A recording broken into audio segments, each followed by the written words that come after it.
नमस्ते बच्चों, बीए प्रथम वर्ष की क्लास में आपका हार्दिक स्वागत है। हम कौटिल्य पे चर्चा कर रहे थे। आज कौटिल्य के दूसरे भाग को हम देखेंगे। आज हम कौटिल्य और महान दार्शनिक अरस्तु की तुलना करेंगे। देखिए बच्चों, एक विचारक के रूप में कौटिल्य प्लेटो की अपेक्षा उसके शिष्य अरस्तु के अधिक समीप था। अब देखिए बच्चों, कौन कौन सी समानता थी। सबसे पहली समानता ये थी कि दोनों विचारक समकालीन थे। दोनों अलेक्जेंडर महान की विश्व विजय के काल में जीवित थे। दोनों ने अपने ग्रंथों की रचना लगभग साथ ही की। दूसरी समानता ये थी कि ये दोनों ही अपने देश के जो महान विजेताओं से निकट के संबंध में थे। अरस्तु अलेक्जेंडर का शिक्षक था और कौटिल्य समुद्रगुप्त के महामंत्री। दोनों ने राजशास्त्र को अन्य शास्त्रों की तुलना में उच्च स्थान प्रदान किया। कौटिल्य ने अपने ग्रंथ पॉलिटिक्स में राजशास्त्र, अर्थशास्त्र और नीतिशास्त्र का विवेचन किया और राजशास्त्र को सर्वोच्च विज्ञान बताया। कौटिल्य ने भी अर्थशास्त्र में आन्वेषिकी, त्रयी, वार्ता, दंड नीति का प्रतिपादन किया, लेकिन वह दंड नीति को अर्थात राजशास्त्र को सबसे अधिक उच्च मानता है। चौथे, दोनों विद्वानों ने स्वीकार किया कि राज्य केवल एक संगठन नहीं वरन एक सावयव प्राणी है, अर्थात व्यक्ति और समाज से वह राज्य भिन्न नहीं है और मनुष्य राज्य में रहकर ही अपना पूर्ण विकास कर सकता है। इसके अतिरिक्त दोनों लेखक यथार्थवादी थे और इनके ग्रंथ इतिहास के अध्ययन तथा वास्तविकताओं पर आधारित थे। दोनों का ध्येय राज्य कार्य के क्षेत्र में व्यवहारिक सफलता प्राप्त करना था। धर्म और नैतिकता को दोनों ही राजनीति में समुचित महत्व प्रदान करते थे, लेकिन उनका दृष्टिकोण सैद्धांतिक की अपेक्षा व्यवहारिक अधिक था। ये तो देखिए बच्चों हो गई समानता, लेकिन उन दोनों में महत्वपूर्ण अंतर भी था। जैसे सबसे पहली बात तो बेटा, अरस्तु का जो आदर्श नगर राज्य था, किंतु कौटिल्य का आदर्श विशाल साम्राज्य है। कौटिल्य ने स्वयं मौर्य साम्राज्य की स्थापना में योग दिया। अरस्तु ने अपने ग्रंथ में मुख्यतया राज्य संबंधी सिद्धांतों का प्रतिपादन किया, जबकि कौटिल्य ने अपने अर्थशास्त्र में सरकार एवं प्रशासनिक कला को भी महत्व प्रदान किया। ये तो भले ही दोनों के भेद हो, लेकिन दोनों ही अपने देशों के महान राजशास्त्री रहे। ये तो बच्चों हो गया इन दोनों का समानता एवं असमानता। अब हम देखते हैं कौटिल्य ने के विचारों का भारतीय राजनीतिक चिंतन में क्या योगदान है। पश्चिम राजदर्शन के जनक अरस्तु के समान ही कौटिल्य को भारतीय राजदर्शन का जनक कहा जा सकता है।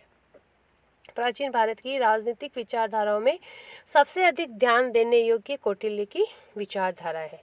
देखिए बच्चों, क्या क्या देन है। सबसे पहले कौटिल्य का अर्थशास्त्र सभी पूर्वगामी अर्थशास्त्रों अर्थात राजनीतिक विचारों का सार है।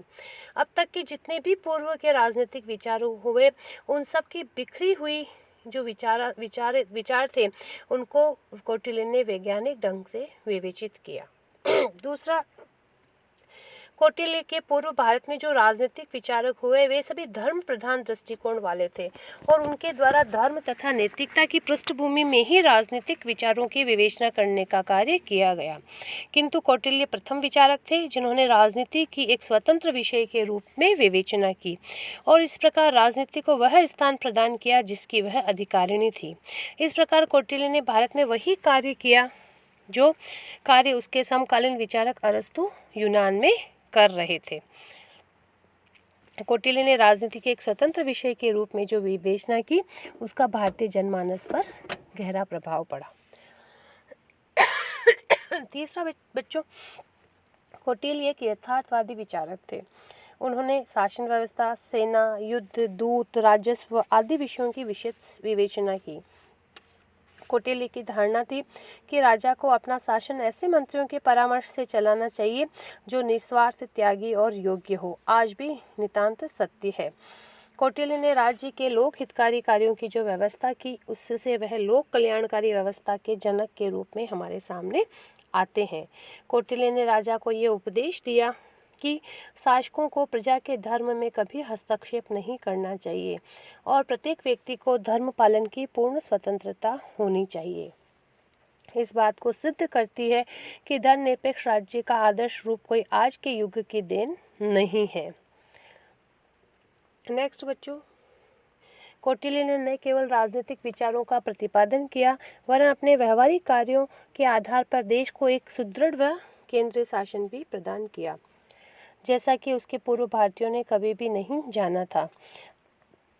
उसने विशाल मौर्य साम्राज्य की स्थापना की और साम्राज्य के महामंत्री के रूप में अपने प्रशासनिक सिद्धांतों को सफलतापूर्वक क्रियान्वित किया। इस दृष्टि से वे भारत के महान पुत्र और महान नायक थे। उन्होंने अंतर्राष्ट्रीय स्थिति और समस्याओं का भी विस्तृत अध्ययन किया। तो कौटिल्य एक व्यावहारिक राजनीतिज्ञ थे। उन्होंने जो भी सिद्धांत बनाए उन्होंने स्वयं प्रयोग करके देखे। आज के लिए इतना ही। धन्यवाद।